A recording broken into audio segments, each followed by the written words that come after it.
Hello, comparative religions, and welcome to the last major monotheistic religion, Islam. This week we're going to be focusing on Islam. We're going to have a couple lessons on Islam, and then one lesson on the importance of Jerusalem and why Jerusalem is the center of conflict for the three monotheistic religions. Okay, now for this week, okay, in honor of the upcoming holiday, there is no assessment on Islam. Okay, so you don't have to worry about assessment on Islam.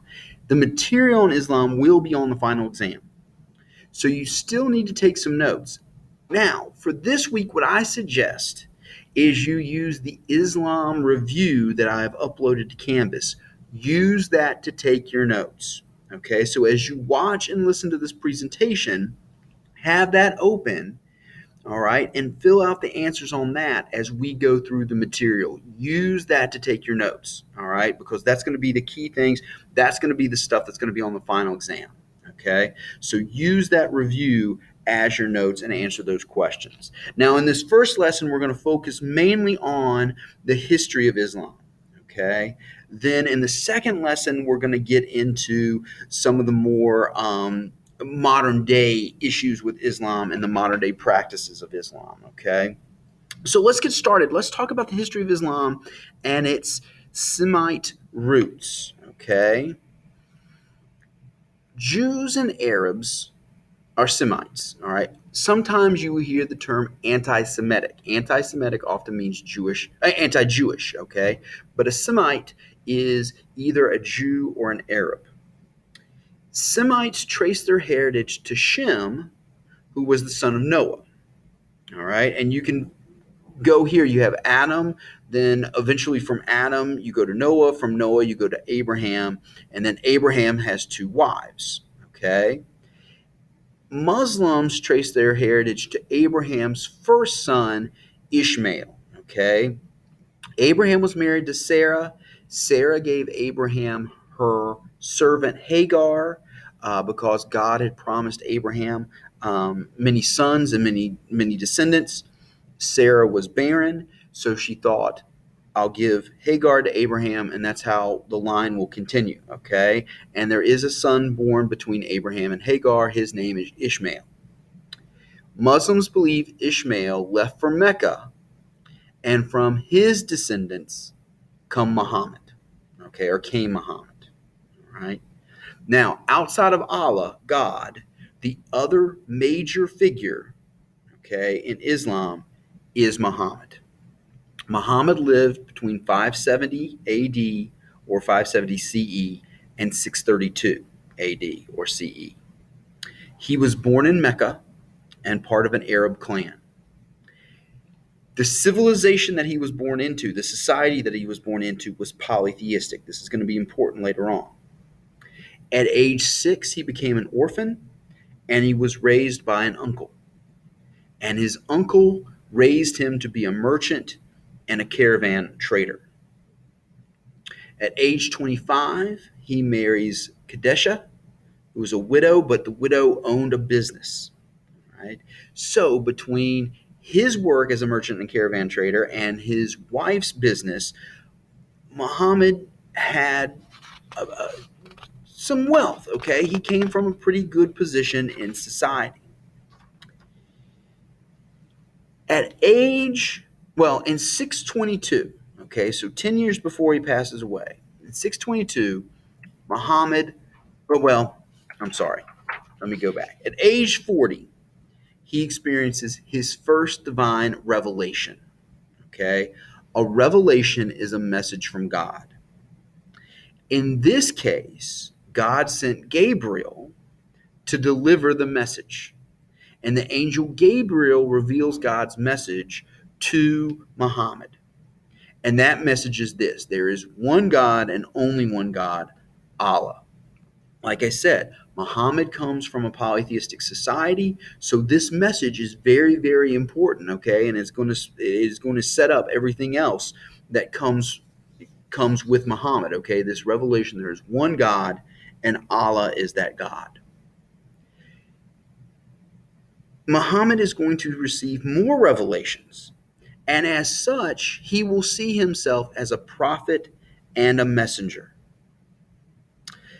Now, as often happens, with a new religion, it is going to greatly upset the local rulers because of these new ideas. Remember, they're a polytheistic society, so here comes Muhammad teaching that there's only one God and that God is Allah.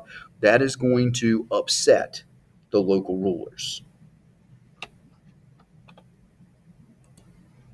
Now, what I was talking about earlier, in 622, so 10 years before Muhammad passes away, Muhammad leaves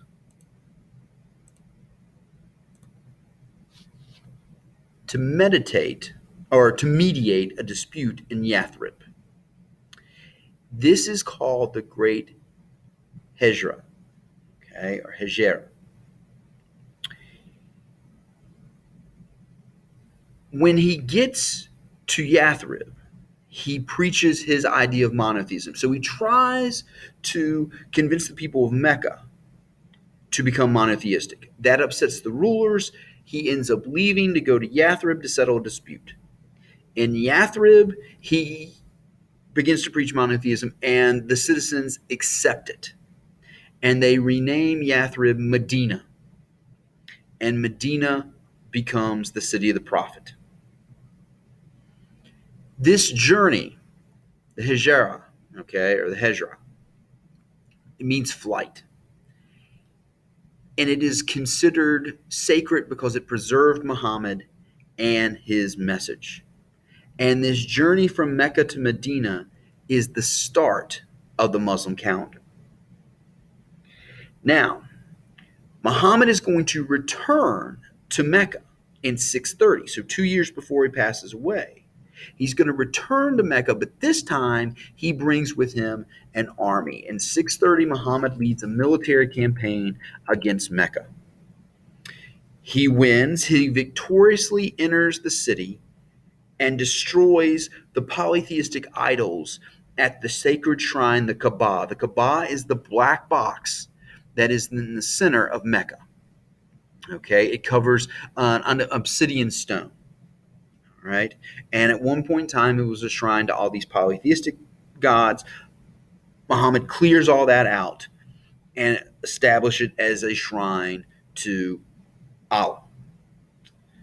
Then 2 years later, Muhammad is going to pass away, leading the transition from polytheism to monotheism in Mecca. Now, as often happens, if a ruler dies and does not name a successor, there is a power struggle.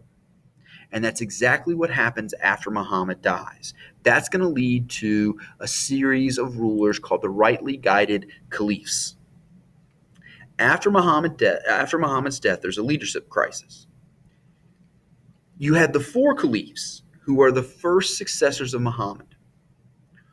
All of them are connected to him in some way, and all of them are thought to lead by his example. The first one to come is Abu Bakr, right? And disagreements arise almost immediately. Okay, so there's going to be disagreements arise over the decision to make Abu Bakr the first caliph. Okay? He becomes the first caliph. He's going to deal with the disaffected, those that feel because he's the first caliph that they're being overlooked. He's going to try to reach out to them. And he also begins to expand Islam into Syria. Now, to try to avoid the power vacuum left by Muhammad, before Abu Bakr dies, he appoints Umar as his successor in 634. Okay, he's going to die in 634, but before he does, he announces Umar as his successor. Umar is going to rule from 634 until 644, when he's killed by an Iranian slave. Before he dies, he's going to expand Islam through the Byzantine Empire, Egypt, and Palestine through a series of military campaigns. After he dies, he does not leave a successor. So a group of leaders come together and they appoint a new caliph, Uthman.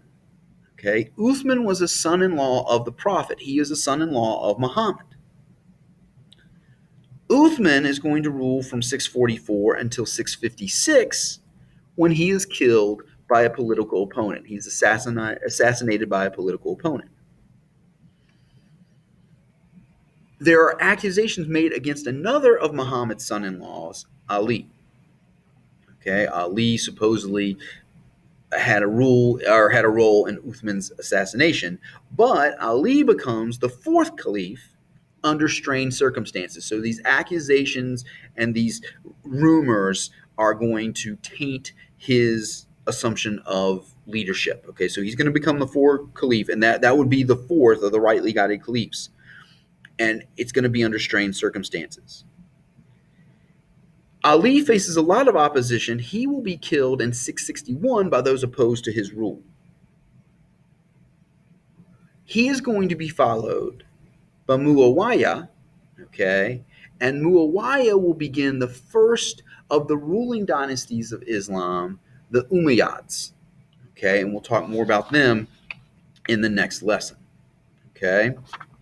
Now, what does all this have to do, all right?